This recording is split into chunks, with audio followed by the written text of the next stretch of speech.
السلام علیکم. زه کله نا کله په دې سوشل ایشوز باندې ویډیو کوم نو بیا راته خپله مسله را مخکې کی. د ملکنډ تاڼې یو ریټایرډ پروفیسر صاحب دی، کریم ناشاد صاحب نوم دی.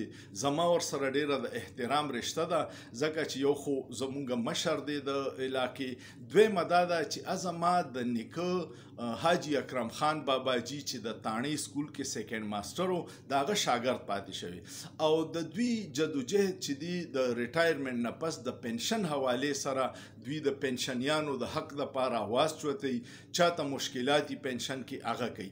هغوی راته پرون میسیج وکړو چې جی د بجټ کې کم چې صوبایي حکومت د وفاق نه مخکې پیش کړو هغې کې هغوی تنخواګانو کې 15% او پنشن کې 10% اضافه کړې وه. نو بیا پای سرکاري خلک او پنشنیان خفو سه احتجاج شو. نو حکومت ورسا واده وکړه چې وفاق څومره سیوا کو هغه هم راو بیا مونږ هم وکړو.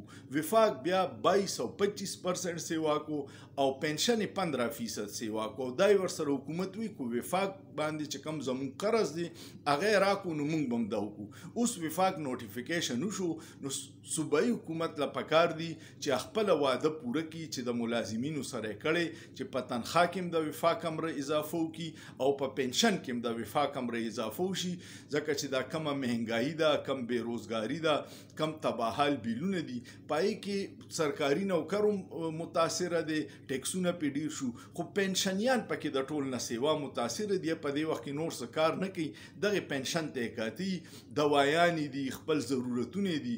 نو کو پای کې دا مناسب اضافه چې کم وفاق ویلې او صوبایي حکومت وعده کړې وه چې موږ به دای په شانتي کوو په هغې د عمل وشي او فوري د نوټیفیکیشن جاری شي. تاسو ټول پنشنیان، تاسو ټول سرکاري مرګري په دې کې مرګستیا وکړئ، دا ویډیو ډیره شیر کړئ چې دغه اختیارمنو ته ورسي او په دې خبره باندې عمل وکړي. امید لرم چې تاسو به دې خبرو سره اتفاق کوئ. سوچ پیو کې په سوچ کې څه ګناه نشته.